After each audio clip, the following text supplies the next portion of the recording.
Looks good. All right. Good evening, fellas. How are you? Holler. Good, man. How are you? Excellent. Soapy, good evening, sir.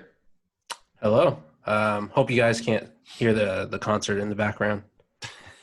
You're not at a concert. You're in your house. You're an idiot. Morse Code Podcast. Next room. You're a It's liar. not. It's not. Again, we do have some video going as well. So in case anyone actually wants to watch us and see this debauchery unfold, you can do that thanks to YouTube. But Soap's with us. Jadd Naamani's back again, friend of the program. I'd say maybe best friend of the program. Certainly. I was going to say top one. I'm pretty honored. Top one of one. Jabroni Radio Network. Jadd on the radio. Everything you have going on. Jadd, what's up with you, man? How are things? Good, man. Just hanging out. How about you? It's Jadd and Tom from MySpace. Fighting dude. neck and neck. Neck and neck, always. God. Tom's always get- number one, though. Tom's the shit. We need to get Tom and Jadd on UFC Fight Island sooner rather than later. I'm in. I'm down.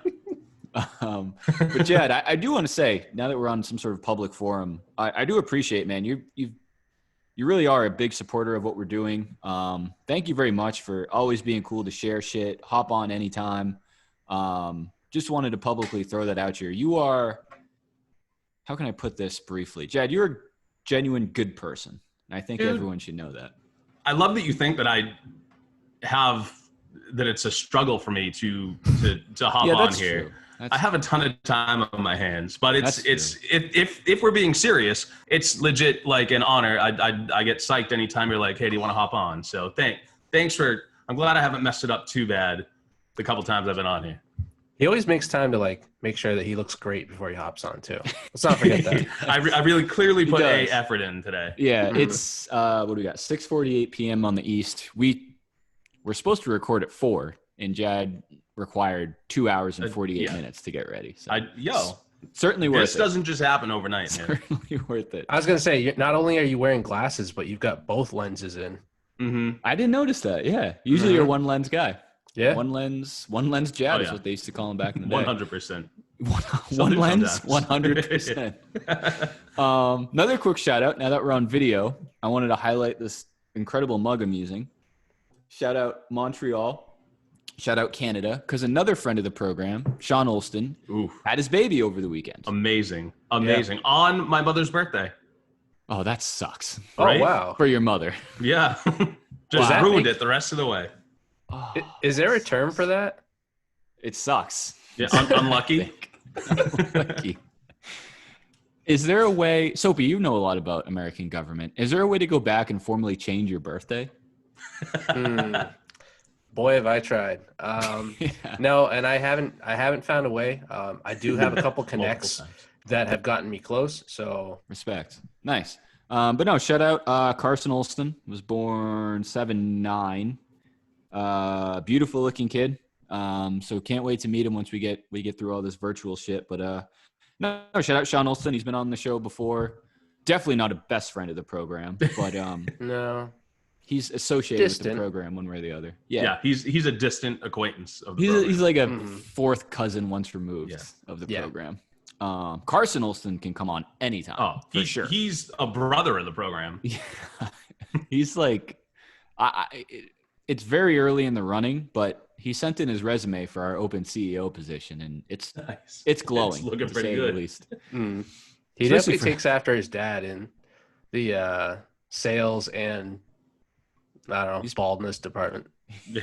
He's persistent. I'll give him that much. For being on Earth for being on Earth for 2 years, he's got a pretty good resume.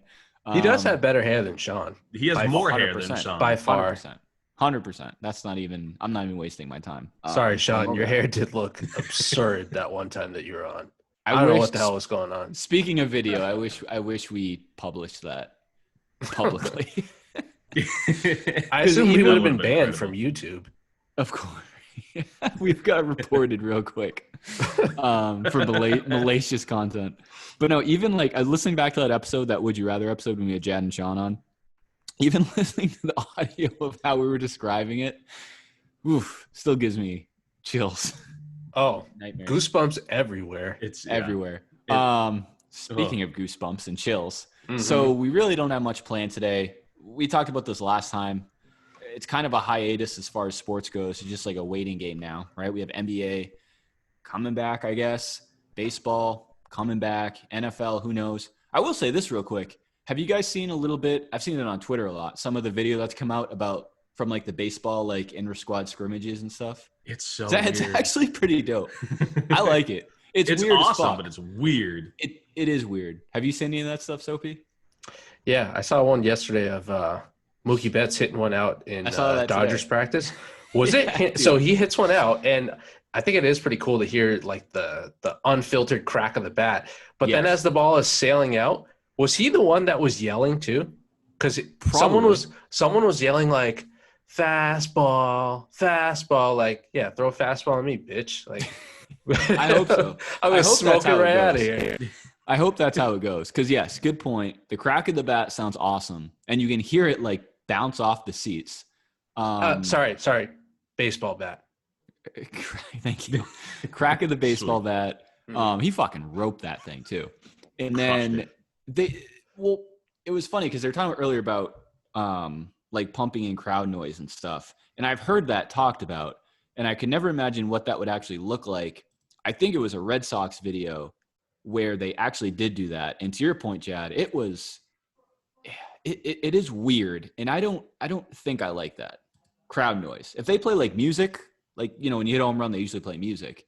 That's fine. Fake crowd noise just seems so bizarre of why that would be. It'll be something creepy. Like you Very have creepy. Yeah, just like looking around. Because like the thing that stood out to me the most in that clip was just like it almost looked like a parody. Like I literally thought it was a parody, like something from one of the late night shows or whatever. I'm just like, just all the camera angles, and you just see all the players, and that's it.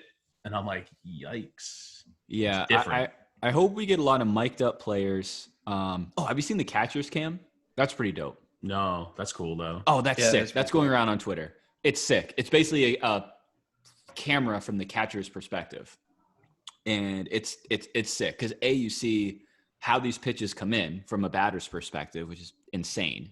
And B, like you'll hear the batter and the catcher like talking shit like back and forth and stuff like that. So That's cool. I assume that camera is put on the catcher's like face mask, right? Like not his foot or like the back of his belt or anything like It's that. a GoPro on top of the helmet.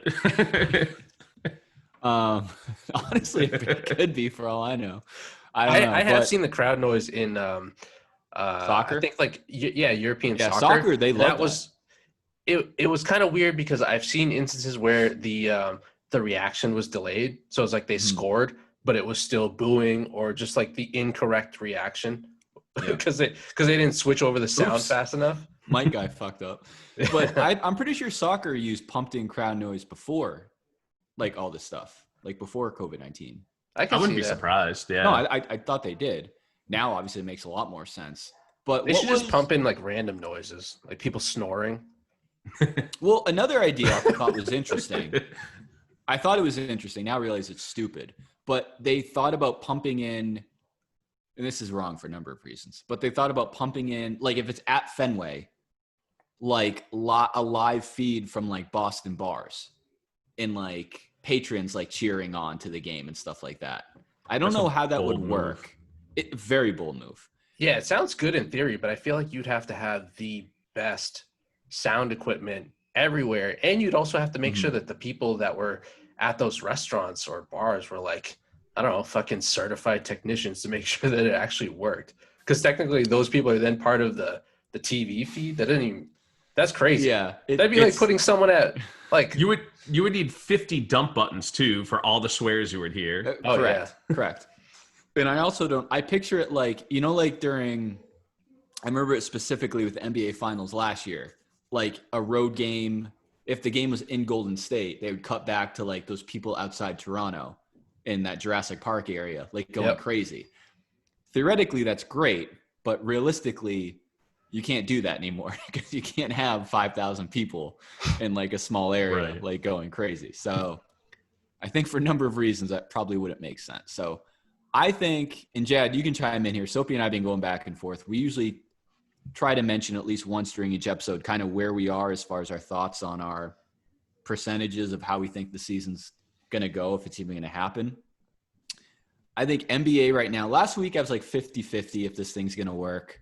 I'm feeling a little better about the NBA now that I actually see people, the teams are practicing, they're down there, they're wearing fucking masks, bitching about the food, whatever. I'd put NBA at like 60-40, maybe 70-30, I think, as finishing the postseason in its entirety. Baseball, I guess the same thing. Football, I have no idea how football is going to play out. No, yeah, man. I almost feel like they're probably going to wait until. I feel like they're going to maybe hold off until the beginning of next year and see where we're at. I mean, we're already halfway through July. Yeah, it's like, well, football has the benefit they'll be able to see what happens with the NBA and the MLB. That's true, yeah. And then they're not the bad guy. They'll be like, oh, this NBA canceled. I guess we have to cancel too. Oh well. But I also saw the thing that came out too. It was, I don't know if you guys saw this, but they banned like jersey swapping after the game. You see that? Really? There's no like so dumb. I swear to God, there's no like interaction after the game. It's like, okay, that's fine. But you realize for the last 2 hours, we've been playing fucking football, like tackle football. But you're right. We definitely shouldn't get together and swap jerseys after the game. Maybe they're going to play in like full out hazmat suits. That way, like they're not actually touching everybody else. I don't know. I don't know how football is going to go. And then if they even contemplate having fans there, it's like, what are we even doing? Like, why? Like, I have an idea. This is insane. Please enlighten us. Soapy Goodell, please. Not necessarily for the NFL, but kind of with the crowd noise thing. I think that the leagues should swap crowd noises. So I think that the PGA Tour should swap in crowd noise from an NHL like playoff game. So when someone like is about to putt, like chips out. Yeah. Throw on, actually to like really fuck them up before they even hit. Throw on like the Bruins when they score a goal. Zombie Nation. Yeah. And then in like, I'm trying to think, in football, swap in like a golf clap for touchdowns. Like just like an absolute, like, I'm picturing like a like Wheel of Fortune, not Wheel of Fortune. Yeah, I guess like a spinning thing. You just spin it. A wheel. Like, that's a wheel. Yeah. And that's the sport. And that's the reaction you get. And that's what you get. What you get. You don't get upset. We still don't know about your and I's favorite sport. And I assume Jadd really likes it too, but still don't know what they're going to do for underwater chess. That's tough. Very hard to socially distant in that. The screen time on my phone, I was just told my screen time's up like over 7 hours because I keep checking back like every 2 minutes for updates. I know. Pins and needles, dude. For commissioner, who's the commissioner of that league? Stanley Fishkiss. Yeah, he's on the hot seat for sure. We need some answers soon. The season was supposed to start weeks ago, and nothing. So, because what was it before? Like who were the fans before? I don't know. People with really, really good lung capacity.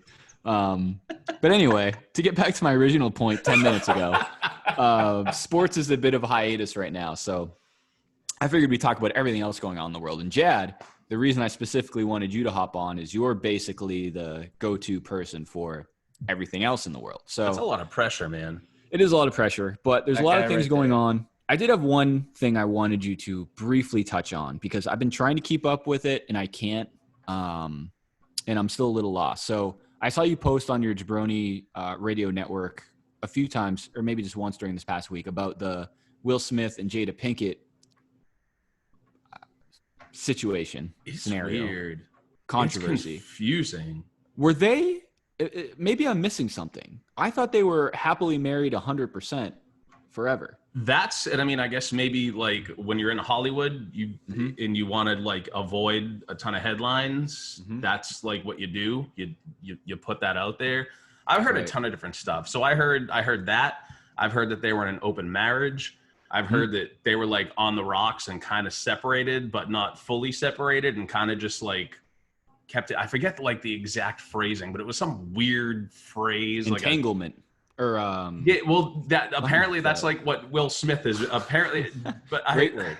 Dude, it's Don't know what it means. It's weird. So it all started like, I guess, on in an interview. There's this rapper August Alsina. So he I saw was that. talking to so he Were was you? talking. Did you guys know who that was before all this stuff? I'd heard the name, but I I did haven't too. like messed with any of his stuff. So Only because I know what his hair looks like. But go on. I heard the name, so I think he must have been like on a feature, or he must have had some one-hit wonder or something. But I definitely recognize the name. And Real quick, correct me if I'm wrong. He's much younger, right? I think he's like 27 or something. He's in his 20s. They're both in their at least 40s. I think Will Smith is like early 50. I think he's like 51 and she's late 40s. Yeah, there's a gap. I'm pretty sure that August Alsina had a viral video like close to 10 years ago at this point where I think that he accidentally kicked someone during like a flip or something like that in concert. Like he kicked a fan when he was trying to do like a cartwheel or something like that. Sounds like a great concert. Yeah, I wish concerts. It was a huge hit, man. But anyway, so they were having an open affair. Like, why is it a big deal now then? So like it started out that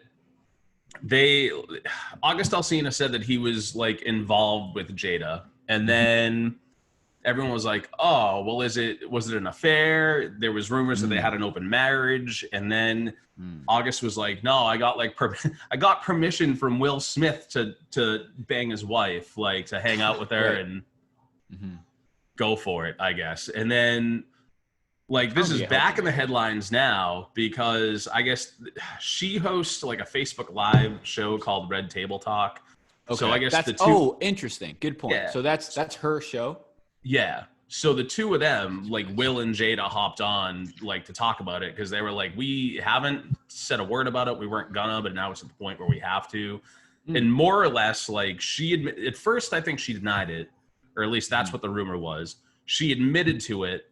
They said they've never had an open marriage, but like they had some relationship where like they were kind of like cooled off and sort of separated and seeing what was going on, but it's so confusing to try to figure out. But then very confusing. Everyone made it seem like Will Smith hadn't done anything, but now there's rumors that he's been entangled with people. But that's like he hasn't had an affair.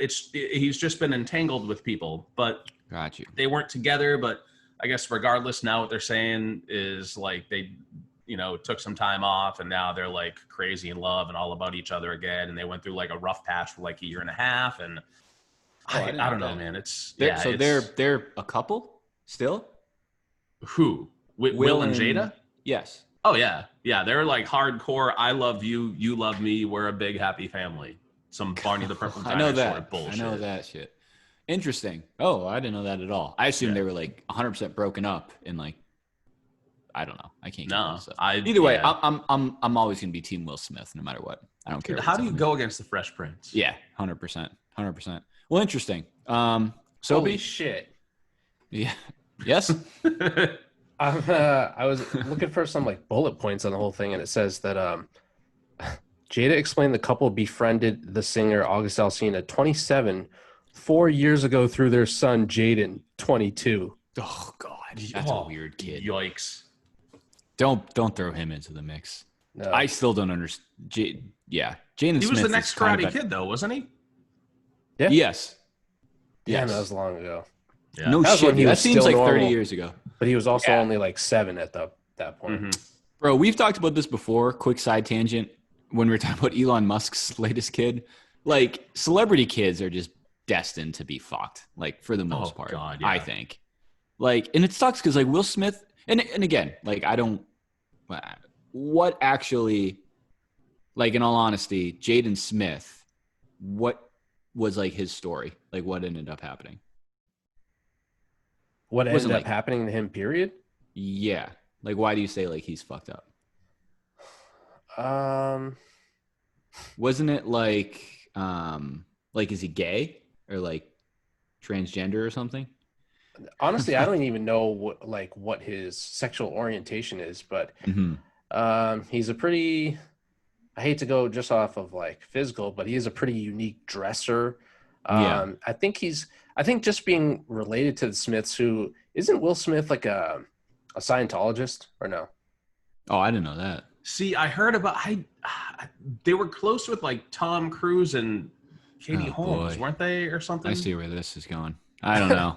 Dude, once you get to a certain then, level of fame, you just like It's become crazy. unhinged from like what normal people experience. well, that's what I mean. Mhm. That's what I mean. And that's why it's not the kid's fault. Like these celebrity kids, you're destined to just like, it's almost like, not like lash out, but it's like, you know what I mean? Look at Macaulay Culkin. Look at fucking Mary-Kate and Ashley Olsen. Like you start this life when you're 5, or honestly, the Olsen twins, they started Full House when they were infants. Straight out the womb. Literally. I remember the intro to Full House. They were an infant in the back seat. Michelle Tanner.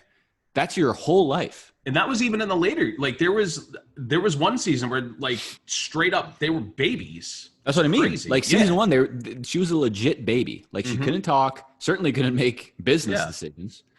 That's an interesting thought, because it's like, how old are you when you realize like, wait a minute, like this is my life? Like who decided this shit? This is not Like normal. I'm now cognitive that I'm a celebrity. Like you have no other life. And honestly, like with all things considered, they've turned out okay. Like they're not like serial killers somehow with like all that shit going on. But I don't know, celebrity kids are you're either dealt an excellent hand or a really shitty hand. Because you can just say, hey, I have rich parents, my life's made. Or yeah, there's like no in between. I have celebrity parents, I'm gonna go be a fucking psychopath for the rest of my life. I got a little tidbit about him. Who? I'm reading his Wikipedia and also Jaden? editing it at the same time. Yeah, Jaden Smith. So he says, and I won't knock him for any of this stuff, but it is funny to read this. He goes, in terms of fashion, these are his icons: Tyler the Creator, Batman, and Poseidon. Those are his fashion icons. All right, 2 of 3 are fictional. So it goes, Cool. Awesome. Tyler the Creator introduced him to the brand Supreme, which is fine. Batman's dark gothic scenery has influenced the clothing he has created through his own brand. And he even wore Batman protective armor to Kanye and Kim Kardashian's wedding and his prom. That's respect. I would wear. I feel like protective. I've seen pictures like that. Yeah, that actually rings a bell. It rings a really weird bell. Honestly, I would wear Batman armor to Kim Kardashian and Kanye West's wedding. Kind of have to. You guys looking forward to the first Kanye West rally?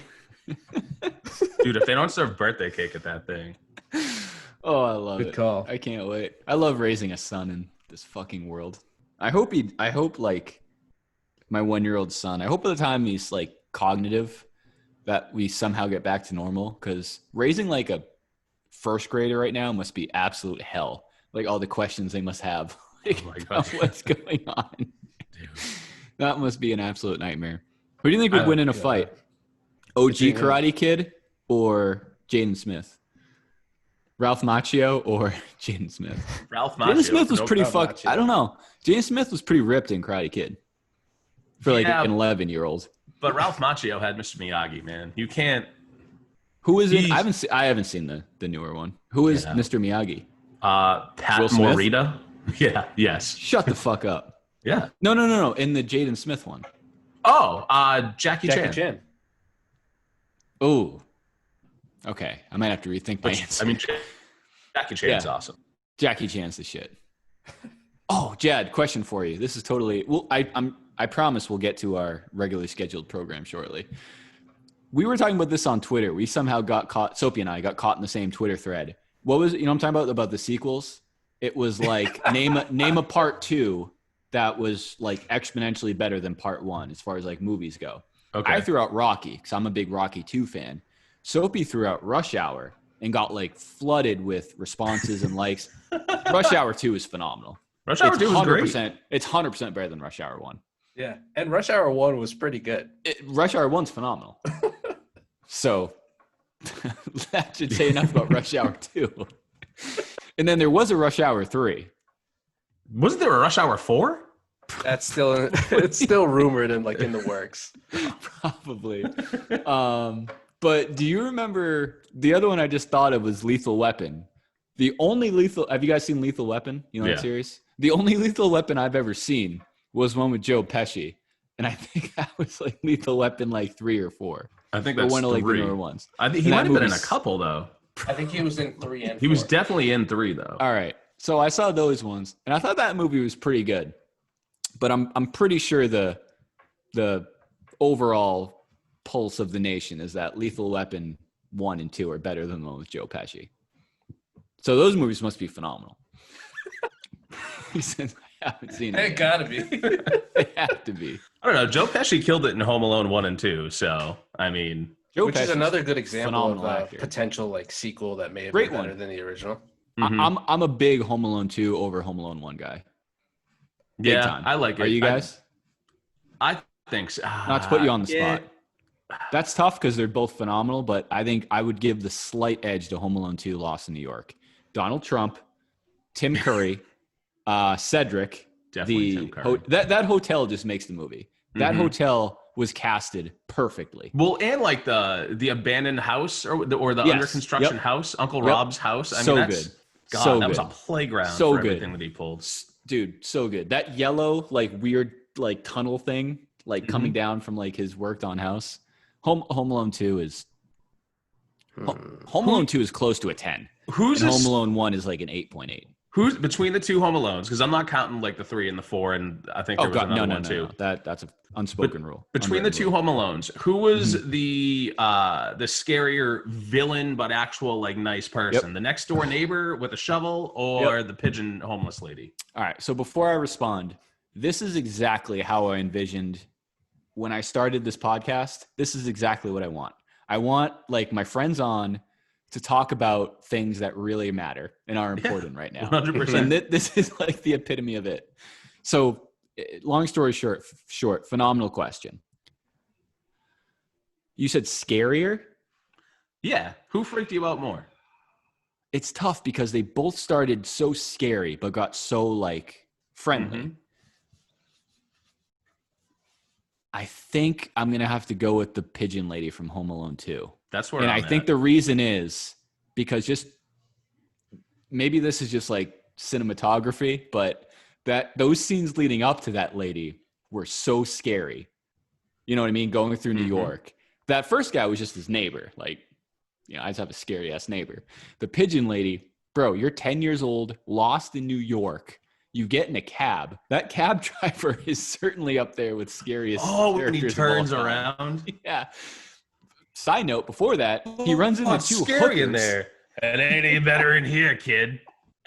Yep. I forgot about that. He runs into 2 hookers in New York. Those guys are scary. Before I even knew what hookers were. There's got to be, I think there might have been someone else. And Sophie, I know you want to jump in too. I think there might have been another scary character or something in between.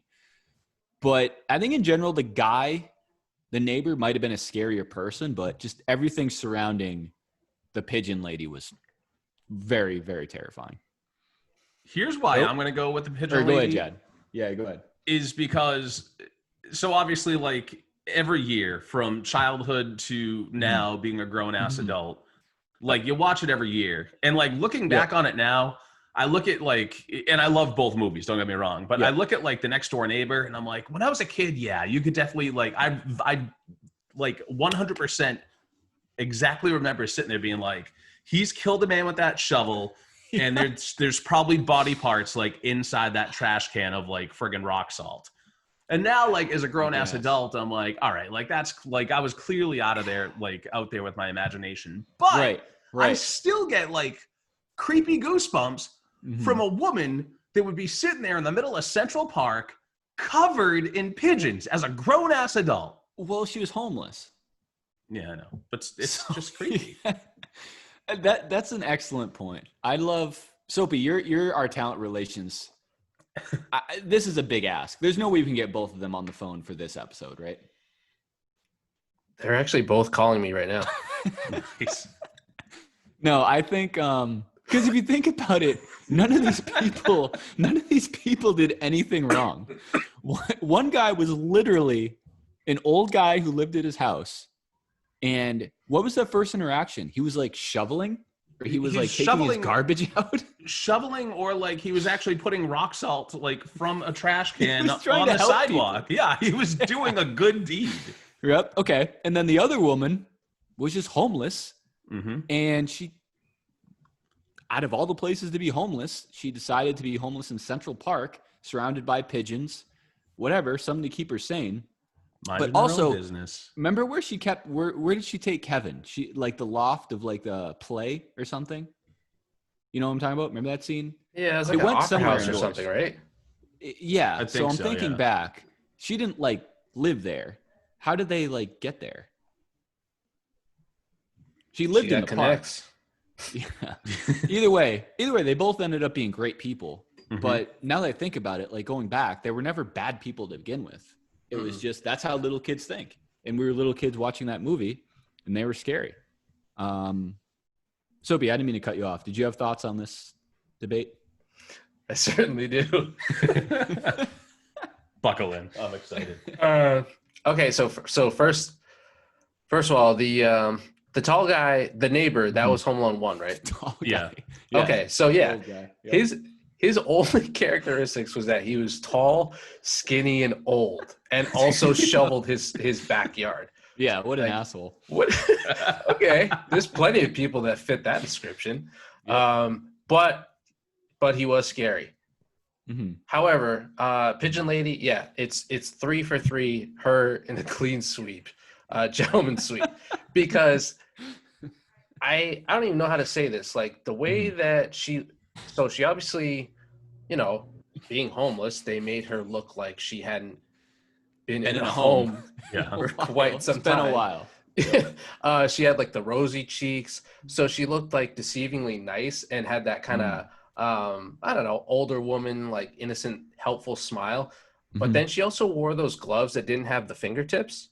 I don't know if you remember that. Yeah. And the way that she would like grab the bird seed and it would kind of rattle around in her hand before she threw it was so creepy. And then I also didn't like the fact that, I know it was New York and whatever, she has she's got, I guess, kind of issues, but she also used to put on makeup and then go around terrorizing people and like slash like smiles onto their faces, right? I know it's Gotham. That's joke. That's Gotham City. A little That's bit off. Joker. No, but that's New York. So I Yeah, guess. I mean, I guess so. they're all like. But I'm trying to think, like, that's such an excellent point. Because that old guy, I'm trying to think, did nothing wrong. Because he had, in my opinion, he had 3 major scenes. The first scene when Kevin first sees him, or we first see Kevin see him next door, to Jadd's point, salting his driveway. Great move. What a dick. Seriously. The next scene I remember is when they meet in the church. Yeah. Right before the big night. And that's like that's one of the best scenes in cinema history. When he comes in and you get the background story. Hey, my son, I don't talk to him much. I never see him for Christmas, blah, blah, blah. That's love. In all honesty, that's a phenomenal scene. And then that like music score, like while Kevin's like running down like the this isn't the right term, but the runway of the church. The aisle? The aisle, yeah. There's like a formal name for that, isn't there? Yeah, red carpet. No, never mind. You know what I'm talking about. He's going back to set up his house to, get back at these bad guys. And then, of course, the last scene when he comes and rescues them. Total badass scene, phenomenal scene. The Didn't pigeon he hang lady. him? What, did he, hang him up? He on picked the him up. No, they hung up Kevin. Yeah, he took him off the hook. Okay. Okay. That's my point. That's what I wanted to get to. These 2 guys were literally going to hang up a 10-year-old kid and just murder him cold-blooded in his house. This might be a good segue into what we meant to talk about tonight. But those Marv and Harry are such fucking savages that like you don't see in kids movies anymore. They were hell bent on murdering this 10-year-old kid. That was their 100% wake up in the morning motivation for 2 films. Going for a little stroll in the park.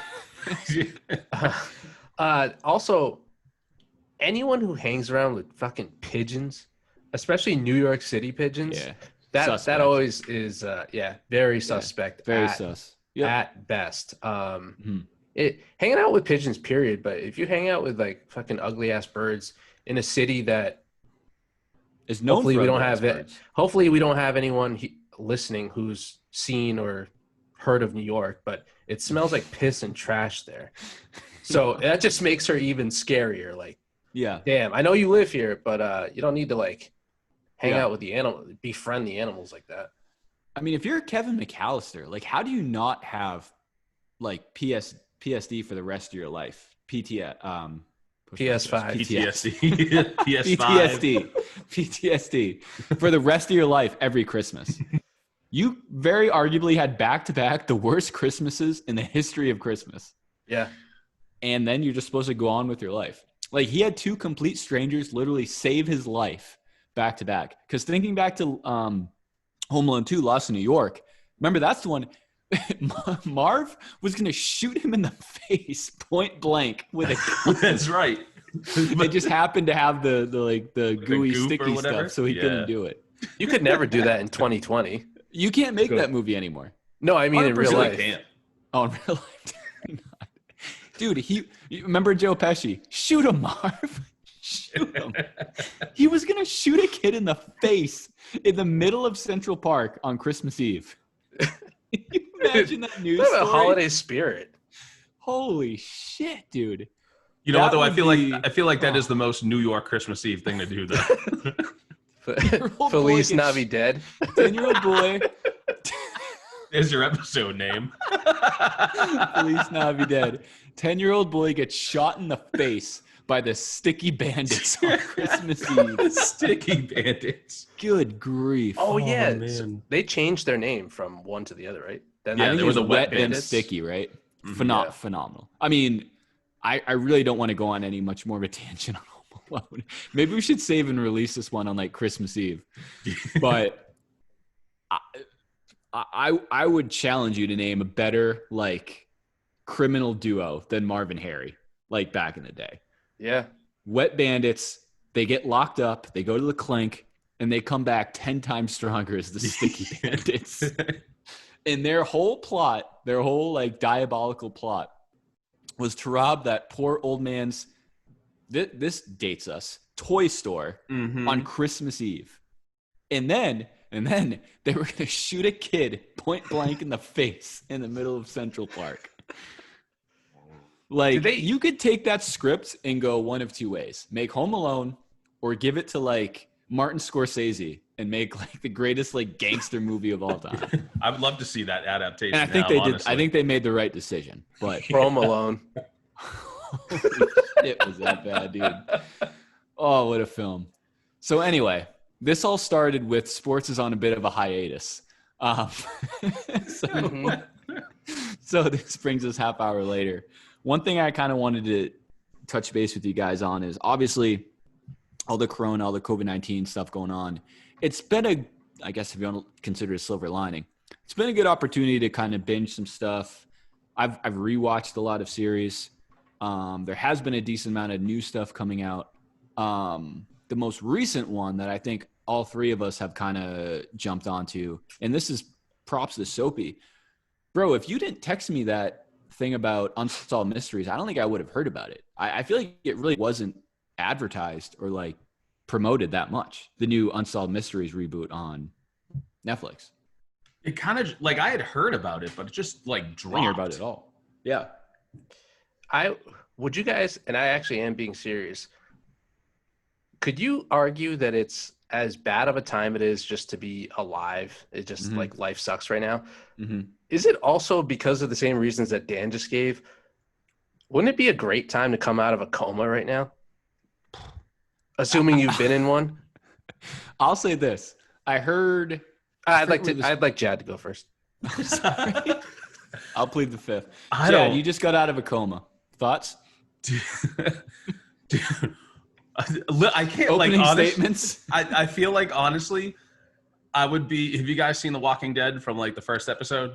Mm-mm. I've seen the first like 3 to 4 seasons.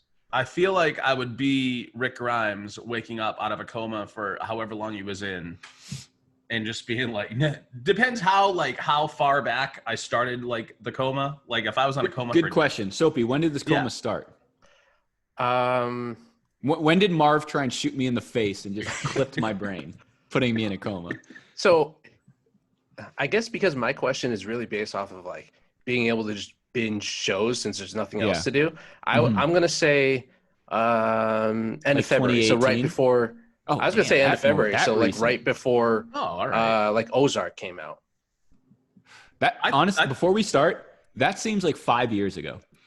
It really does, man. Yeah. Like all this shit really started in March. That was 4 months ago. How Mhm. crazy is that? Yeah, and this is this July. is just life now. Yeah. Yeah. But yeah, I don't know. I think and that's a good point. I'm glad you mentioned something like The Walking Dead, because one thing I wanted to do was eventually talk about things that we're all watching. I'm sure, like I said, we're all watching Unsolved Mysteries, but I'm sure there's things that Jadd watches that I don't watch, Soapy, and however you want to split it up. But I remember Soapy I think you tagged me in like a Facebook post or just texted me about Unsolved Mysteries. And I was like, wow, like this should be bigger news than it is. Maybe we both just happen to really, have clung on to the old Unsolved Mysteries original show. And then it was like, yeah, it comes out in 5 days. And I was like, oh, that's phenomenal. Because this whole podcast started talking about Last Dance. And one like running joke was the original Last Dance trailer came out like 3 years ago. It's like they show this 2-minute trailer. It's like, oh, an inside look at Michael Jordan and the Bulls. Never before seen footage. This and that.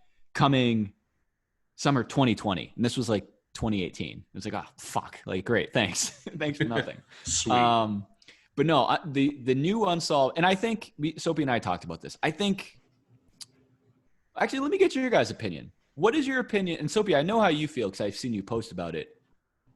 I feel like I'm on another side of the fence as far as spoilers go for TV shows. I don't think spoilers are a big deal. And I don't really believe in spoilers. I think, correct me if I'm wrong, Soapy, you're a big, like, no spoilers, like, I haven't seen it yet, don't tell me, blah, blah, blah. I would say the majority of shows I watch, because I don't really watch a lot of new shows as they happen, I already know it's going to happen. And it really doesn't sway me one way or the other. Like, Game of Thrones is a great example. I was a very late. I watched Game of Thrones Spoilers.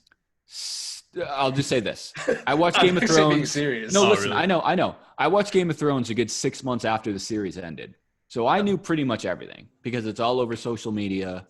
I've seen it, and I still knew what was going to happen. I still watched it, and I would still argue Game of Thrones is top 5 greatest TV series of all time. You guys have both watched that, right? Yeah. Jadd, you're a Game of Thrones guy, right? Yeah. Yeah. Do not confirm if this is true or not. I don't even want you to nod or shake your head. I think. How do you want me to react? I just don't want a reaction. I think my prediction is I think that Littlefinger turns into a dragon and then impregnates Cersei. But do not react. Littlefinger. No reaction. Littlefinger hooks up with Big Finger, and then that's where middle finger comes in. So, well, the fact that you know Littlefinger, you must have watched something or looked at something. Yeah, I watched. I got into like season 2, and then when I was getting into season 2 was when I heard the like backlash about the final 2 episodes of the show. Perfect. And for some reason that made me stop. No, exactly. I heard the last season sucked, and well, Soapy, I don't want to. I guess we won't go too into it if you really don't want spoilers. But that just proves use my code point. words like say fire hydrant instead of dragon. No. Like that proves my point. Like if someone were to tell you, you'll know. Exactly. If someone were to tell you multiple things that happen in Game of Thrones, what would you do? Would you just not watch it? Yeah, because part of my my favorite part about watching a movie or TV show is suspense. Yeah. I just feel like nowadays it's impossible. It's nearly impossible. And I think unrealistic to like Game of Thrones is way beyond. If you're still like concerned about spoilers on Game of Thrones, like that's your fault. Like that's way too long. I agree. That's way too long. That's like getting pissed at someone for spoiling like the season 5 finale of Cheers and being like, bro, I haven't fucking seen that one yet. There are legit people like that though. Yeah. People start talking about like classic movies, like, oh, you remember at the end of The Sandlot? And I'll be like, don't stop. I haven't seen that yet. That's beyond inexcusable, but that's your fault. like I would give a spoiler like Walking Dead is where I think it really started, to be honest with you. So Walking Dead airs on Sunday nights. If you post like Sunday night at midnight or even like Monday morning, oh my God, I can't believe whatever happened. I guess like you probably shouldn't do that.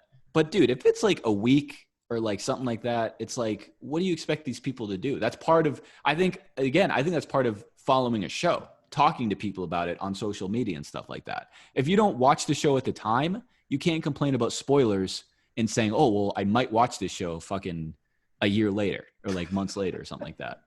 It's just a very slippery slope. But I don't care. Like I said, I'm still going to watch the show because then if I already know what's going to happen, you know what I mean? I think Game of Thrones is so good. I knew it was going to happen on certain things, but I still would just watch it back to back. Once an episode ended, I had to put on the next one. Like, it just doesn't matter to me. I think certain shows, I think it speaks to a lot to the show itself. But now that I think about it out loud, like there are shows that I watched without any spoilers, saw a crazy plot twist.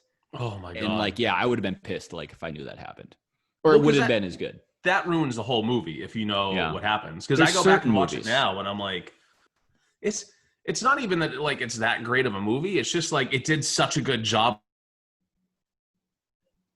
of keeping you in suspense of like doing this. And then like, man, that ending is like, I like few times am I like, holy shit, like legit jaw drop from an ending. So in my opinion, there's one movie that I think is the ultimate. It's not the same movie if you know what happens. Want to do something fun? I have an idea. On the count of three, we will say what you can say what movie it is, but Jadd and I will say what movie we think you're gonna say. Well, Jadd might not know. Do you guys? Well, let me ask you: is there a movie that you think is like?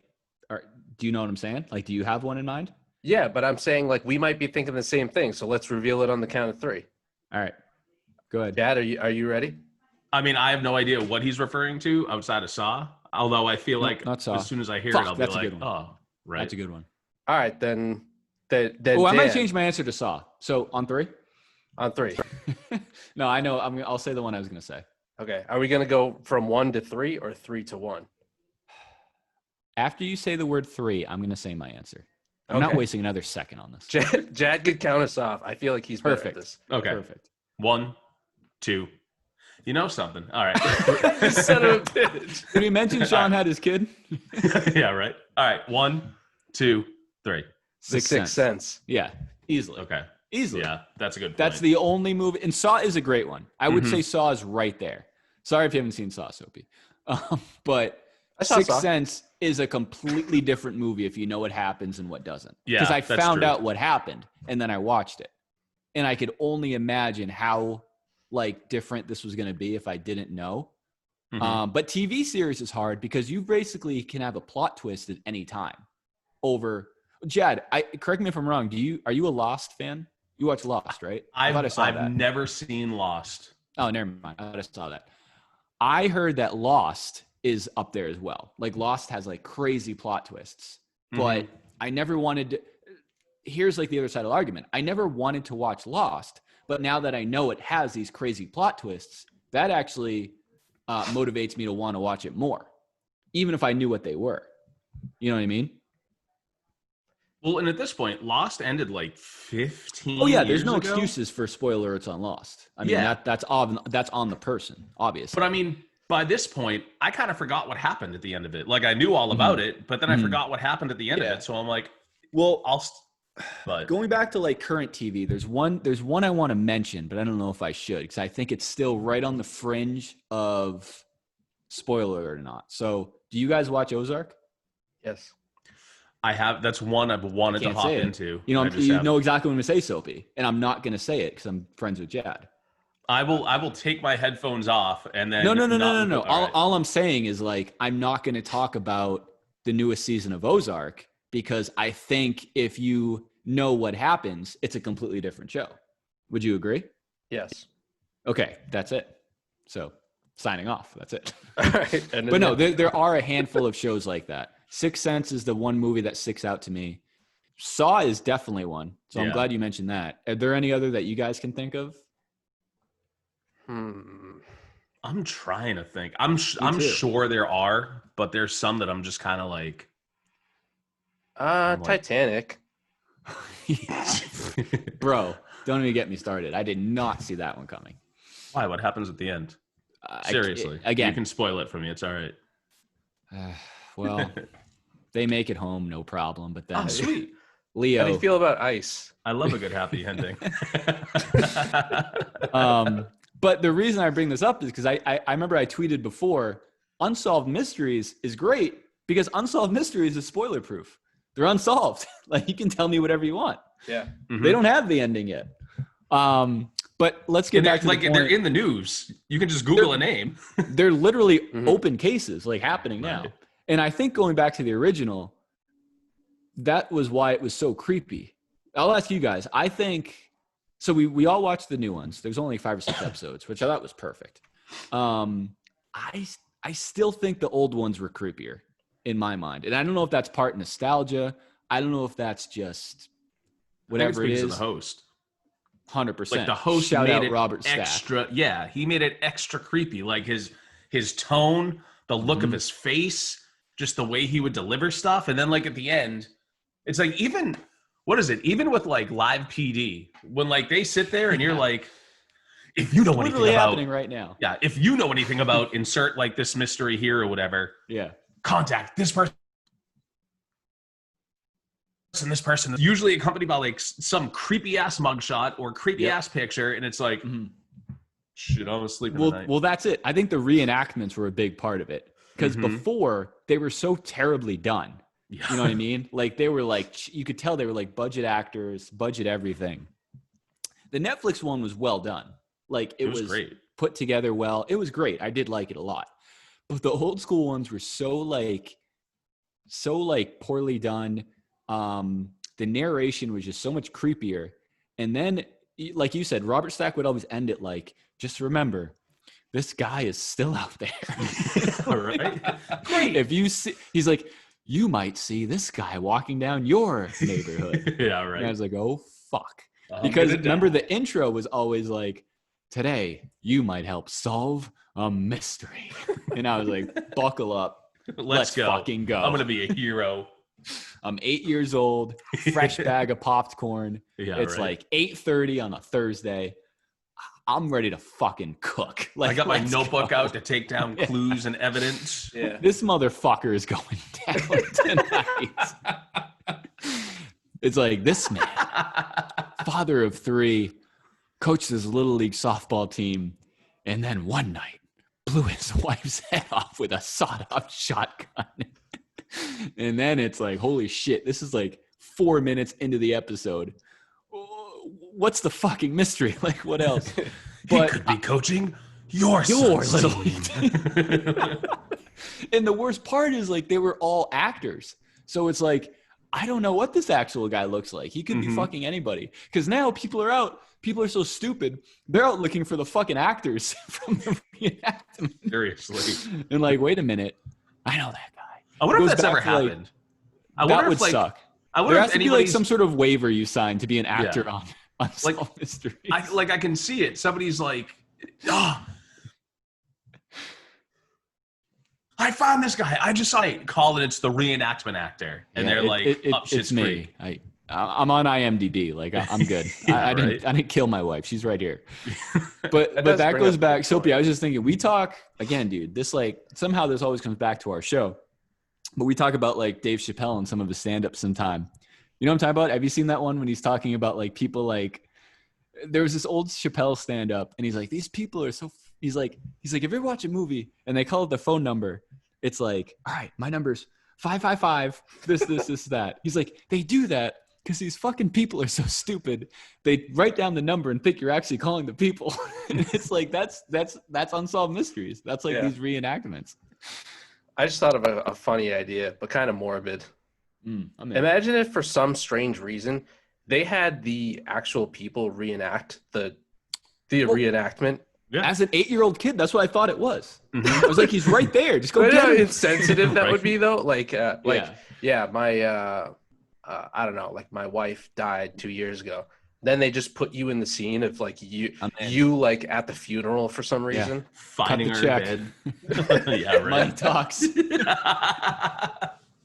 I got to pay for this funeral. Shit. Yeah, right. Cut the check. Get me my credit on IMDb. Get me the SAG insurance. Venmo me. Let's We're go. all good. Let's go. I'm in. Just blur out my face. Give me a funny name. Change my voice. Roll the camera. Let's go. But yeah, I going into the current one, I think I'll start here. What were your guys? Again, there are only 6 episodes. What do you guys think was the best one? I'll get Dopey. Jadd go first. Oh, sorry, Jadd.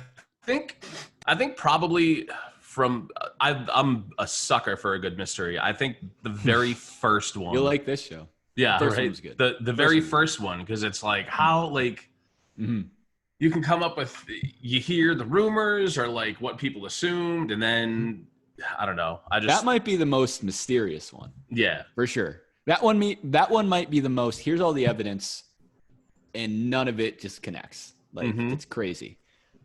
So, Damn. Yeah. It's close. I really like that one, but just for the sake of argument, I thought that the French one was really good.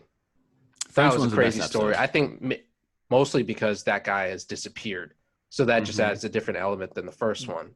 Did you watch that one, Jed? Because I know we talked about this on Twitter. You did go back and watch it. I sat there. I thought I did the same thing. I thought I hit like a setting, and I'm like, what is going on? And then like I stopped it and went back to it. Idea what these people are saying. You ended up enrolling in French, though? Rosetta I bought Stone. Rosetta Man. Stone that day. It's pretty easy. No, I tapped out like 5 minutes into it. I was just like, I don't have time for this. Like, whatever. It can't be that good. And then Soapy, like to your point, you said, hey, stick around, watch it. If that one was in English, that you could make a feature-length movie out of that story. That was by far the best story. Yeah. Yeah, 100%. And even, what was the title? It was like Terror House or like Murder House or something. Yeah. It was straight out of American Horror Story. Like the yeah. actual like plot. Like in short, it was all in French, so there were subtitles. Maybe I'll touch on this later, but I'm a subtitle guy anyway. But usually the audio is in English. So it's tough now because I am the type of person, very rarely, it has to be a certain like movie or something for me to give it my undivided attention. So I have my phone. Usually I watch this shit while Carter's napping, so I have the monitor going, the dog's out, whatever. I would say 10% of the television I watch is like my undivided attention. Yeah. But with a movie that's in French, it's pretty hard you kind of need to pay attention to it.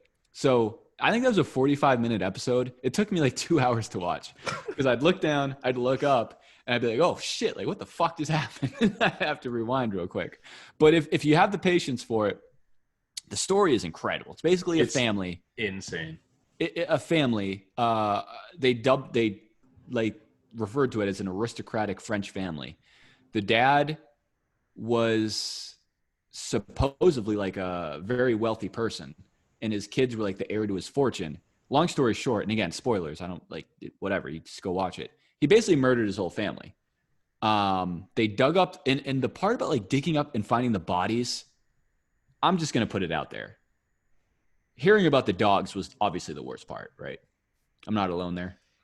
That was pretty sad. I wasn't expecting them to put a dead It was dog like, or two. I'll be honest, I have a black lab. I almost lost it. So it's like they dug up one grave. It was the wife. The second grave was 3 kids. And then a separate grave for the other son. And then the 2 black labs. And then they show like a zoom in of the 2 labs. And I was like, you know what? Time out. Like, I'm going to go give Ellie a hug. I'm going to give her a treat. It's a little too heavy. It was a little much. Granted, killing your kids, not a great It's up look. there too. It's up there. And then you just sprinkle on top of this cake. You know, I might as well blast my fucking wife's head off too and bury in my backyard. Not a great, I don't know. I try to like incorporate a lot of family values in my household. Certainly not a lot of great things coming out of this episode. Not so much. But And then the real mystery starts where the only body they didn't find was the husband. And that's, I remember I literally watched it this morning. I took my phone, I like threw it on the other side of the couch, and I was like, okay, like you have my attention. Like I'm in. Like, where is this going? And that was like legit, like this guy is still out there fucking doing God knows what, killing people, shooting dogs, shooting his kids. Digging holes and burying souls. 100%. That one was so messed up. I do agree. I think that was my favorite one. The first episode was great. I did like the UFO one, but I was more bummed that I wasn't alive for that, because I feel like that would have been wild. That was in Pittsfield, Massachusetts. Yeah. Sophie, we went to it. That was where Posnick's wedding was. Yeah. I've been in that town. I have my thoughts on UFOs. Could have been us. I don't want to go on another 2-hour tangent, but I thought that episode was good. I've always been a big believer in, I don't even know how to open this up, but as far as like UFOs and aliens in general, my thoughts have always been, I think if you don't believe that like UFOs and aliens and whatever exist, that's like such a, I feel like it's impossible to think that that's true. It's impossible to think that our planet, our species are the only similar human sort of intelligent life form in like however far you want to expand it.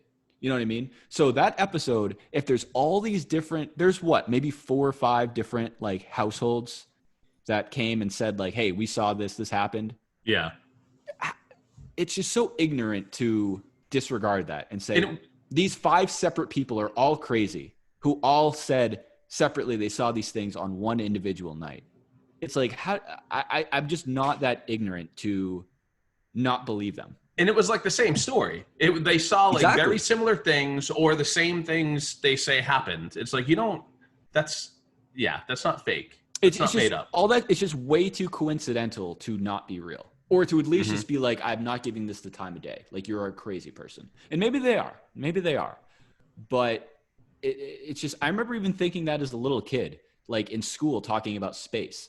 And they say, oh, this is how far this planet is. And this is that. And our solar system is one little tiny fraction of space in general. It's like, no shit. Like, how can you argue that there's not other people out there? Like, it's just crazy. So, your experience? In my brief time as an alien, in my brief time as a UFO, no, I just had, I 100% see what you guys were saying. You told me you didn't like that episode. I didn't because I bet if we did a poll, contradict everything that you guys. Well, no, said. I bet if we did a poll, I bet that's what most people would say is their favorite episode. I think it's the most entertaining one. I do. I think so. I think it would have been 1 or 3. Yeah. I don't think most people watched the French episode. Then it would have been number 1. One was good. One was a quick like, I don't know, synopsis. It was basically, and I tweeted this out too. Oh, you haven't seen fucking Ozark, Jadd. Episode 1 was the intro to Ozark. Basically, it was just people in the financial industry getting involved with the wrong people and paying the consequences for it. Yep. That's pretty much it. You know what I mean? You make one bad move or you take one investment from the wrong person, you have like information you shouldn't have, and they'll like, I guess, spoiler, like that guy got whacked is what I think, one way or the other, obviously, right? Yeah. It's unbelievable how the fuck they would have done that. But yeah, he definitely got killed. Correct me if I'm wrong. He published like an article about what was it, like a stock tip or something that went wrong or like didn't perform as well as they thought. Yeah, it was something, right? Yeah, because he like published different tips for different things, and then him and the dude illegal. That was like his lifelong best friend or whatever. He had a wicked like chatty name too. What was that guy's name? I don't know, but I think literally I think I might have tweeted Soap saying this, like, if this dude doesn't have the name of a killer, I don't know who does or something. But yeah, I don't know. It It was Go something ahead while I shady. pull this up. But yeah, it was basically, and then like all the other things tied back to it. He basically said like, hey, no one from this firm. They had like a formal like hush notice, like no one talked to the media, no one anything. Half these episodes, dude, it's like I solved the fucking mystery from my couch. It's like no shit, this guy did it. Right. The Unsolved Mysteries is the proof, not who did it. You know what I mean? Episode 1, obviously. We just talked about the French one. We all know the husband did it. It's just the Unsolved Mystery is where is he? What's the proof? The three of us have all talked about episode 2 with that hairdresser and her crazy ass husband. Oh my God. Perfect for Carol Baskin. Wife. Carol Baskin's male version of Carol Baskins. Yeah. I'll say this while you're looking up the name. I just remembered one of the parts that was really odd from that first episode was when they found that note from him. So they found a note from the guy who ended up dying. Very crazy. And he had it was like, it ended up being something about him like being in the Freemasons, and it was just a lot of weird references. But one of the things in there was he listed some of the movies that I guess he was inspired by because he was an aspiring screenwriter. And there were some of the most random movies on that list to be featured. Well, just that list being included in an Unsolved Mysteries episode. Some of the movies were like Saw. I want to say that like random ass, like Police Academy or something. There were some random ass comedies in there. It was a very weird note. Where the fuck is this from? Because I was going to say real quick, it wasn't a suicide note. It was just a weird fucking collection of thoughts. Ironically, before he left the house and got killed. Oh, I got it right here. Porter Stansberry. Oh yeah, hands down. That's right. That hands guy down. That guy's Come on. a killer. Yeah. If I ever meet someone named Porter Stansberry, I'm running. 0% chance I'm going to want to befriend that person. Yeah.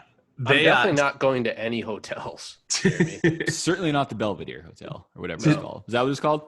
Yeah, and I almost like want to visit that place now. I'm I down. wonder if they got inundated with like calls and people trying to book stuff. Honestly, afterwards, Could I go up on the roof and see the hole? Yeah. Spoiler alert. But no, the weird. It's just like you watch these shows, and it's like this is why I'm saying like it's so hard. Maybe it is and it isn't to give it your undivided attention because there's like one part in each episode where it clicks and it takes a completely different direction. Like that first 20 minutes of the show was great. And then as soon as I remember specifically, as soon as they say it was that story from the maid, or I don't know if it was a maid, someone who lived in their house. And she was like, yeah, he got a call at 6:30 and like bolted out the door and like ran somewhere. That's like the turning point. Now it's like, okay, this is obviously an involuntary thing. Like he's not going to casually check in at this hotel to spend a night. He was going to meet with someone and they fucking whacked him. Like, well, I don't understand why he agreed to go to that. Well, I mean, that's the mystery. What was on that call? Right, and who was it? I mean, exactly. You would think that it like, I mean, what I took away was that it was the what was his name? Preston Stansberry? Porter? That's better. Yeah, Porter right. Stansberry. It was the Porter. You're thinking dude. of his little brother, Preston. Yeah, my bad. That like it had to be the Porter dude, and we need to talk. Like, yeah, at this hotel. Exactly. Or like our damn it, Jack, you need to watch Ozark. But it's like our partners need to talk with us. But like there was definitely another party. Yeah, like, and they got involved with the wrong people. And it was somebody that you wouldn't think twice about. You'd be like, all right, cool. Like, I'll go meet you right there. Like, if you sat there and were like, hey, I'm at the bar. Like, come hit me up for a drink. Or come I see it two ways. Cool. I see it either that or like I said, it's like, hey, like this client needs to meet with us now. Like, you need to be here. Yeah. Like, shit's about to go down. You're about to get thrown off the roof. Grab your best flip-flops and get the fuck over. Go to the Belvedere. Yeah, get your flip-flops. Go to the most notorious hotel in downtown Baltimore and meet me here. Sneak your way to the top of the roof. That's the only... they basically want to perform the Hangover movie before it even came out. And write the most bizarre letter ever. Also, make sure there's a professional Netflix camera crew with you at all times. Okay, right. See you soon. Yeah, just park behind the building. Yeah. So we mentioned that one. We mentioned the one about the hairdresser and her husband who just killed her. I'm not wasting my time there. The French one was phenomenal. Yeah. The UFO one, and then the other two were interesting. So the fourth one was the house party one, which I honestly, I would say that was probably my least interesting one. But I watched it again today for that reason, because I know for a fact that was one where I just wasn't really paying attention. And it was basically, like I said, it was a black kid who went to a white party, pretty much, and like it was like Nebraska or like somewhere out there, and disappeared. But what I wanted to touch on, and I think this would be worth talking about, was that's a fucked up scenario. So his friend invited him to a party an hour away. They went to the party. His friend had to leave for some reason. I forget why. Maybe to like get something. He was going to go get cigarettes. He was going on a cigarette run, and the Alonzo dude was like, "Get me a pack too." Yeah, sure. I think that's just, if anything else, that's just an asshole move. Yeah. Would you imagine if I did that to you, Soapy, or vice versa? I brought you to a party, but say like before you got inundated with our like Dover friends. So say Nashua and Dover an hour away, right? Yeah. I say, hey, my friend Jadd and Sean are having a party. Maybe that's a bad example because you guys are good people. But hey, say I'm going to this party about an hour away. I'll drive. Let's go. We get there. And not for nothing, you kind of touched on this on the last episode. You've been to parties where you were, you're Asian. The only minority. Exactly. And then your friend, the only person you know there, leaves you. And then you're just assumed, and then he was like, they made it so casual, like, oh, just get a ride home with someone else. Bro, it's a fucking hour away. Mm-hmm. This isn't like Jadd dropping me off in Dover to Dover. Right. Like, that's an extremely, extremely uncomfortable scenario. Yeah. Wasn't there a group of them that went down, though? Maybe, but the way they made it sound like he had to get his own way home. He had to figure it out. Well, yeah, at that point, definitely. But at least what I remember, the dude that he drove down with was like, oh, I'm lost. Can you give him a ride home? But like the thing that I thought was messed up was that kid that was like, yeah, I'll give him a ride home. Suddenly was like, oh, well, I thought he left. Bro, with who? Where is he going to go? He's an hour and a half away from home, and you're the only other person at the party that he knows. He ain't leaving. Also, say this was filmed in it was after 2000. It's damn near impossible. There's no more excuse to get lost anymore with GPS. Right. He's like, I took a wrong turn and drove like 40 minutes in the wrong direction. That's impossible. You don't do that anymore. It's impossible with GPS. Mm-hmm. Or you shouldn't go to a party where you can take a right instead of a left and be 40 minutes off the path. Like that's pretty inexcusable. I would pinpoint that guy as definitely, maybe not the suspect who, obviously he's not the one who killed him, but I think there was a bigger plot to that one than what they put on, which sucks. Because even the Netflix little description was like a party turns into a hate crime or like something like that. And the more I watched that one again, it's like that was definitely, my opinion, a not diabolical, but a strategic plan, I think, to kill that kid. Yeah. How much time did they say passed in between the death and then I remember they said specifically he went found? Quite some time, like weeks. It was a lot of time, and then the family were like, "Fuck it, we're just going to look for him ourselves," and found him in like 2 hours. Yeah, that's the controversy. Right. That's the messed up part. But it was only a few weeks, right? It was no more than like a month. I guess from the time that his disappearance happened. No, I know, but that is the fact, right? Yeah, I think so. Okay. Yeah, so no, I the reason I'm asking that is because it's not like it'd be one thing if somehow he had gone missing in I don't know, missing for months, and it was during like the rainy season in that part of the country. So at a certain point, like finally his body had washed ashore because of that. But that's not even an excuse right here. No, they made it sound like it was like he's right here. Like we were looking for 10 minutes and we found him. Well, and what have you been doing? There was something where they originally, whoever the searchers were, like went by the creek and, they did a dive or whatever and couldn't find anything. And then, the water level had changed. So he could have washed up or, where he was before might not have been, where he was found, or I don't know. But it seemed like it's just too coincidental when you have like a group of inexperienced like searchers find somebody within a couple hours, like super easily. It just, especially in an all-white town where like it was already like documented in the story, like he was the only black dude, the only minority at the party. He had already like almost gotten a fight because of it. I don't know, but they actually said after the fact, they because of the show, they've gotten some like good tips. They may be able to solve it soon, which is cool. But That's the goal of the show, or it should be. But I remember one of the specific lines was, and again, I just watched it today. One of the lines specifically, somewhat along the lines, was like, "It's like everyone knows how it is. Like, you know, if you're a black kid at a white party, you know, and people are drinking, you know, it's inevitable. Like some racial slurs and things are gonna be thrown around." It's like, well, that I wouldn't call that inevitable. I would call that you've got a choice proactive, making that not happen. Right. I don't think that should be the benchmark for a party. Yeah. But maybe in this scenario, that's what I would call a lead if I was like a police detective for sure. I would further question those kids that suggested that. That was what we talked about in the last our last episode, Come to Life.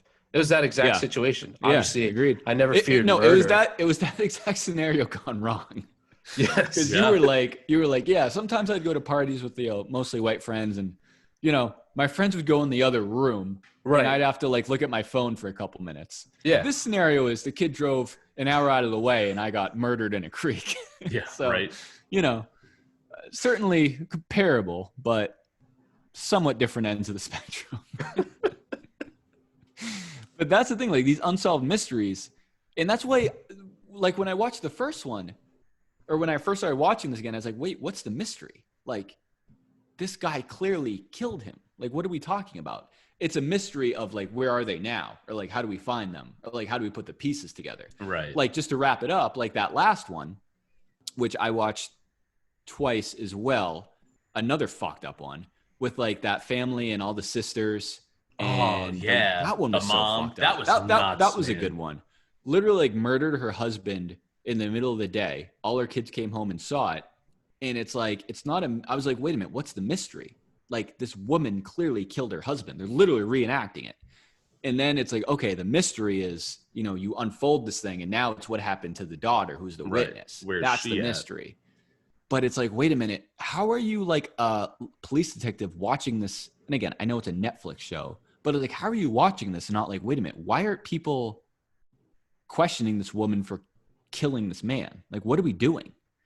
Like this woman more or less just admitted to killing this man, and she's had multiple sisters basically confess to it as well.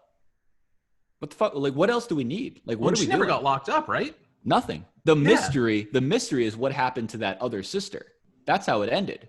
They're like, wait a minute, you're skipping past the part when your mother murdered her husband in the middle of the kitchen. And they never found the let's close the that one the first, husband, right? I don't think so. No, well, because they said they burned it and then like spread it around.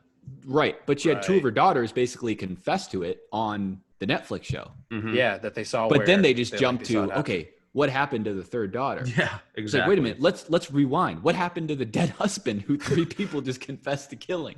On a documentary, on a friggin' Netflix documentary. Actors. Yeah. Like on video. This part isn't a reenactment. Right. That actually happened. But that one was scary. Remember the part she's like, the mother and her next husband like drove the daughter out in the middle of the woods and was like chasing around the truck with a gun. Crazy, yeah. That is fucking terrifying. Mm-hmm. I wouldn't. And then she's like, well, you know, after all this happened, I knew I just couldn't confess and testify. It's like, okay, that's great, but you basically just did on Netflix. Right. Yeah. You know, if I was the mother, I'd be like, fuck, someone's gonna see this. I need to go kill my other daughters. And Netflix. On Netflix. That lady was so crazy. That one was crazy. She also she was married to one guy, then cheated on him with his brother. Oh, that's the first guy that she kills. Right. With the next boyfriend that she cheats on the brother with this her next boyfriend. Then her and that boyfriend threatened to kill the daughter if she like exposes the dead husband. How many more death threats do you need to take the next steps in investigating this. That was Who else nuts. has to die? How much? That was more also blood do in we like need? actually that ranged from like a couple different states, but that was like Yeah. what, I Louisiana, think it was Missouri. Tennessee. I think Oh I yeah, remember Missouri. Missouri specifically. How often they were moving around too? How often do people, they'd be like, yeah, so we lived with him for about 12 months in Killed him. Moved fucking north. Topeka, Kansas. And then Fucking killed him. and then, yeah, we fucking capped him and then moved to like Nashville, outside of Nashville for about 18 months. Yeah. During the drive to the next move to the next Killed city, him. we just like tossed his ashes out the window as we went. Yeah. Mm-hmm. But here's the last Then thing my I sister wanted got to say. clapped real quick. Yeah. She had a big mouth. She got shot. Mhm. I got her son though. Yeah. Oh God, that's the other crazy fucked up part of it. But the other thing is, it's like, I wrote this down. The main theme throughout this show, and it made me think, it's like, there's been movies about this and obviously real life scenarios about this. That has, and again, I don't know from personal experience, maybe Soapy does. That has to be the worst feeling in the world, knowing you didn't commit the crime and like being convicted. It's like Shawshank Redemption. Like knowing you didn't do it and going to jail for the rest of your life because there's just nothing you can do. Like, Wait, what are you talking about right now? Or well, which just in episode? general, like these unsolved mysteries, like all these people being interrogated, they Oh. know in their mind, they know they didn't do it, but they have to like defend themselves. And it just, in real life, it happens all the time. Like they'll come out 20 years later and say, oh, actually, you know what? We found the actual killer. Like, sorry, like my bad. That one's on us. 20 years, my fault. Because the other way around was, I was thinking about the one episode 2 with the hairdresser. There was a part, remember there was like that local kid who was like a known serial killer who went to the police and said, yes, I went to this barbershop and I killed this woman. You know what I'm talking about? Like he basically confessed to it. Yeah. And I'm just waiting. I was like, wait, how's this episode not ending? Like, why is this person not arrested? And they're like, well, you know, we still wanted to investigate and tie up a few loose ends. It's like, what the fuck are you talking about? Like this person who is a known killer came to you and said, I killed this woman, and then retracted his statement a week later. It's just mind boggling to me. Like how our judicial system can let like things slip through the cracks like that. Like someone in jail for the rest of their life, knowing they didn't murder someone is just, that has to be the worst feeling in the world.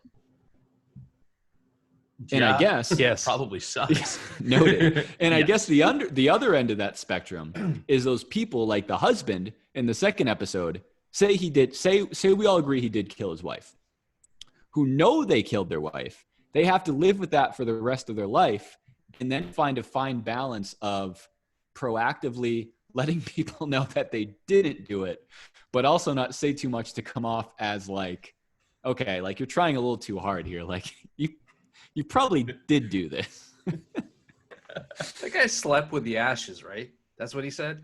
He like slept with the Something like box. that. Oh yeah. The only line I liked was like, and again, I'll go back and rewatch it, but I don't think they even asked him straight up. He proactively said, he's like, on that day, I went to pump gas and I have a timestamp on the receipt. Yeah. Like fumbled in his back pocket. They have me on cameras They too. have a timestamp. Yeah. They caught me on camera. I couldn't have done it. It's like, dude. Okay, Yeah, him bro. having an We alibi get it, ready but to the second. it's being like, no, it's sometimes your alibi can be impossible. too good. Yeah. Like, dude, Yeah. maybe you didn't directly do it. You could have hired someone to do it. Exactly. Dude, and again, I can't believe I'm saying this again, but there's another Dave Chappelle skit. Have you seen this one, Soapy? When he's talking, he's like, I think it was like the Michael Jackson thing or maybe the OJ thing. He's like, ever since then, he's like, or no, I think it was the Kobe Bryant thing, actually. He's like, I never realized how important an alibi was. He's like, anytime I see like some shady shit going on in my neighborhood, I make sure I'm right in my windowsill. I hold up the day's paper. He's like, here's the date. Dave Chappelle jerking off in his bedroom. April 10th, 3:34 Note the p.m. time, people. Note Yeah. the time. Oh, it's just, that show is just so crazy. And like, I'm so glad I sat down and gave the French one. Dude. It's respect. I couldn't believe That story is just that story. absolutely fucking banana land. Mhm. That guy is just out and about. And again, they're like, yeah, his father died. And then we found it interesting that he happened to pick up a hobby of handguns Rifle. Yeah. and weaponry. And then He brought his kids. For some reason, he wanted to buy a silencer for his gun. And then the excuse was, not the excuse, but the reasoning was like, he wanted to make sure he had a silencer for when he was shooting off the rifle, not to trouble any of the neighbors. Yeah, he didn't want to bug his neighbors. I bet. That's totally the reason. I live in a neighborhood. Great courtesy. I respect it. Like if my neighbor just is shooting off his gun and I don't notice because he has a silencer, respect. Like I'm a sleeping baby. Neighbor of the year. Thank you. Yeah. Neighbor of the year. You get for a sure. vote. If I also find out tomorrow that I wake up and his family is buried in the yard next door to me, I might have some follow-up questions about I would that time prefer to frame. know that. I would take the knowledge of murder over the inconvenience of like gunshot noise. Yeah. I know, 100%. call me crazy. No one's going to vote 100%. for me with this platform, but I'll take the minor inconvenience of a loud bang every couple of weeks as opposed to the ongoing, luminous threat of my family getting murdered with a silencer. dude, how about You got to pick your battles when you live in a cul-de-sac. You do. That's Suburbia, USA. You ask for a picket fence, you get the horns, Get a whatever that 9 saying millimeter is. between the eyes. Hey, At least I will say, I respect it if he's going to come over my house and murder my family in the middle of the night. keep it down. Keep it down. Dull roar, please. People are trying to sleep. I don't Dude, want I my gotta work stories in to the get morning. interrupted. I Unless already got to you're listen gonna- to fireworks. Unless you're going to put me out of my misery at the same time, at least let me get my 8 hours in, for Christ's sakes. I'm trying to sleep, bro. Come on, man. I had a late night I had a late day at the late afternoon at the office. Imagine that I was conversation. gonna say, Like, real quick. Me waking up the next, I even feel strange using myself as an example. Someone waking up the next morning to their family murdered, like in that episode, going outside to, I don't know, get some air, understandable, and then seeing their neighbor like just watering their grass with the shotgun like in hand, and then seeing, hey, did you shoot my family overnight? Also, I slept great, and I noticed you had a silencer on the gun. I want to Thanks for preface thinking with of this. me. I appreciate that, but next time, let's come on. We could have at least had a conversation about this. But I don't want this to get swept over. I appreciate the fact that you bought a silencer. hell of a silencer. Boy, was that silent. Didn't hear a Hey, the thing. epitome of silent but deadly, for sure. God, that's terrible. Good God. Anyway, long story short, that guy's still roaming the Yeah. Swiss Alps or wherever the fuck he is. Somewhere. Hey, you're not going to hear him, but if you see him, it's not. No, Go to unsolved.com. that man If you never- hear anything, definitely let us know. But you'll probably just see something. that man Call has us never nonetheless. created footsteps in his life. That guy was, oof. Dude, like how I about said, his alibi? how do they though? not use the name of the episode Silent but Deadly? Like, come on. You have to. This shit writes itself. That's why I've never been to Paris, France. Ari, my wife, I love her to death. She always says, oh, it'd be so romantic to go to the Eiffel Tower, have dinner, go out in France. Not after this. No way. Silence, woman. Seriously. Oof. Quiet down before you get us both killed with those kind of ideas. Oh, or Goodness. this is awful, but Let's hear it. they could have called it Hush Puppies. Oh my God.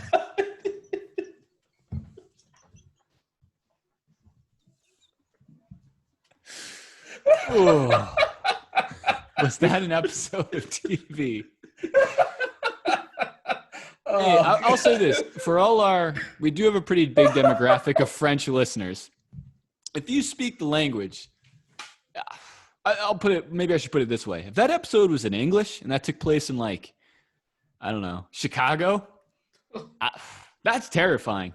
If that scenario took place in New Hampshire, How scary would that be as a 10-year-old kid watching that on like an OG Unsolved Mysteries? Yo, I would not leave That my guy house. is potentially within 3 hours of my house. Worst case scenario. There were, Out of here. I think that they did such a good, well, it was the eyewitness account in the very beginning of the episode that did such a good French job of witness painting painting a French picture Mm. of how she's like, I noticed it was weird when they started boarding up the windows, like the shutters were drawn and shit. Oh, that stuff too. And Yeah. then Remember the how about his photos? alibi?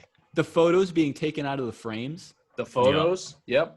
Like What they was never his opened their alibi? windows, which was they always had their windows open. But then Yeah. the letters that he was writing to his family and friends, Yeah. saying that he was a Ooh, CIA agent, and that he had to take his family to America. Yeah, they just moved, so, like, moved don't into the look US out or for me. something. Mm-hmm. That was So, nuts. Like this guy was. I'll call you. Yeah. Oh, is that creepy, bro? Damn, What man. was I doing here?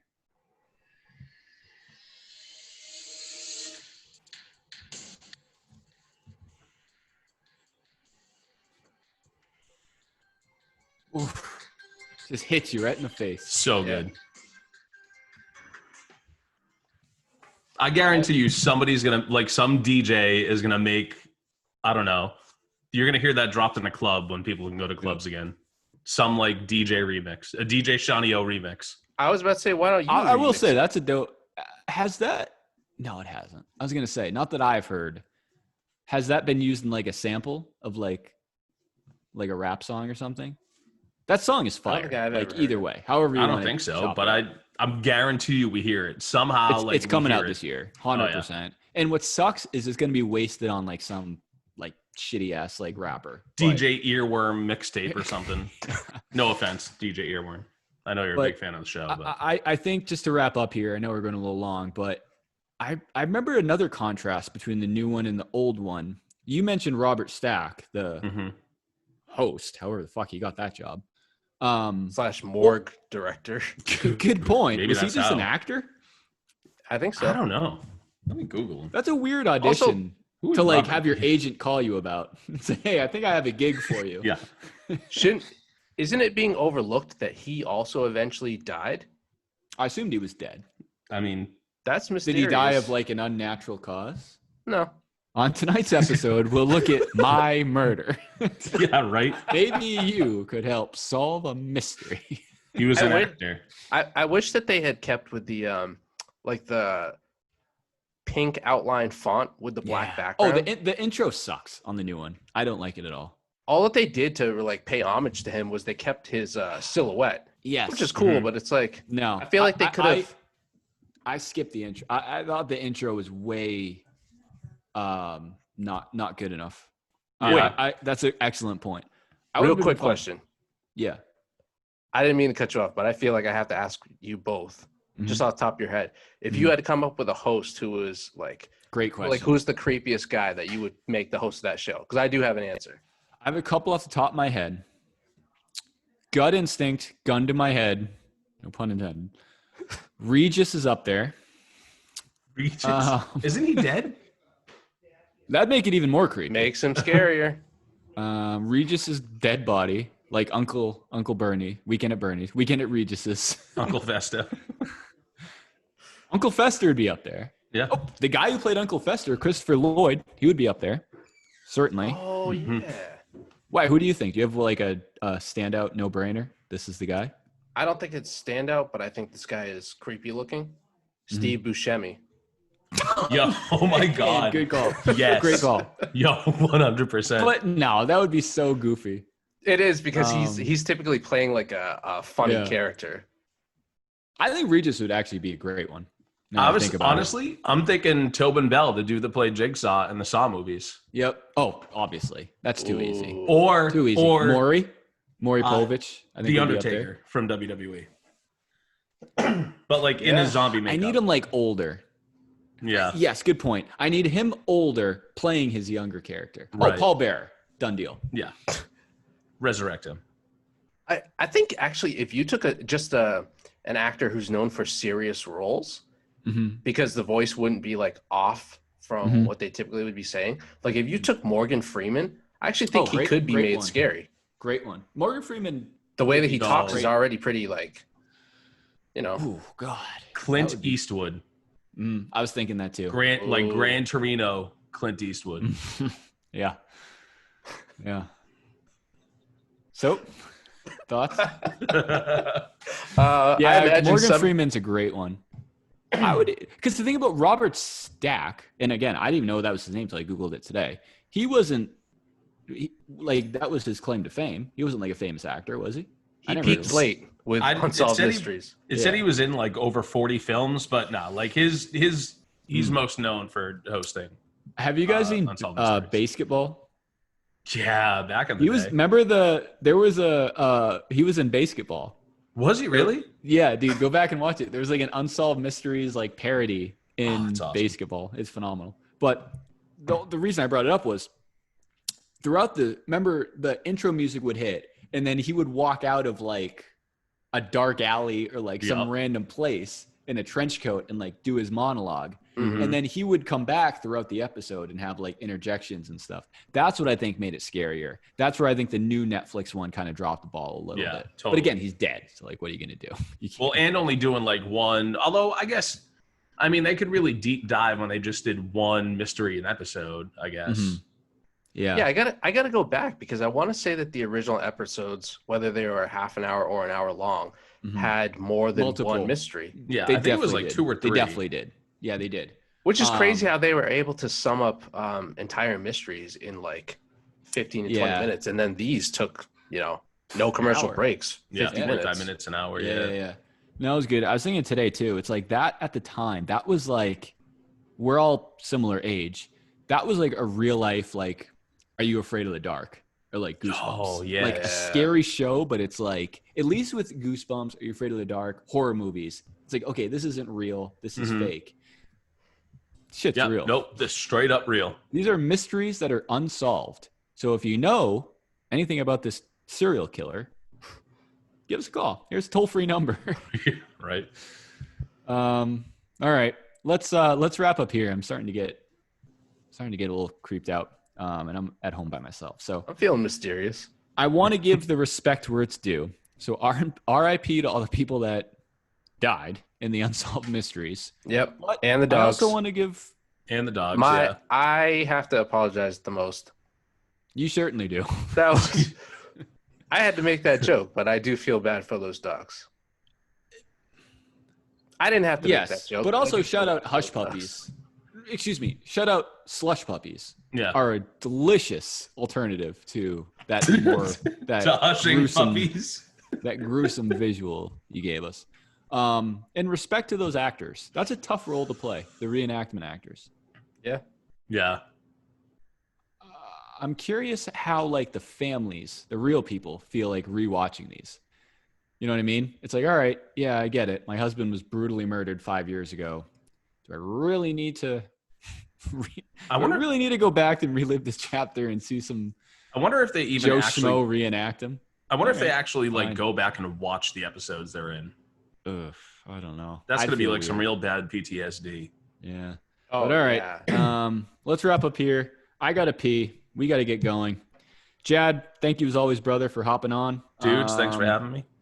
So where can people find you again? Jabroni Network? JabroniNetwork.com. You can check out, I do a podcast with my buddies Derek and Tim called the 3 Jabronis podcast, and you can listen to Jabroni Radio there too. So, yes, sir. All right. We'll see you guys next time. Peace. Later.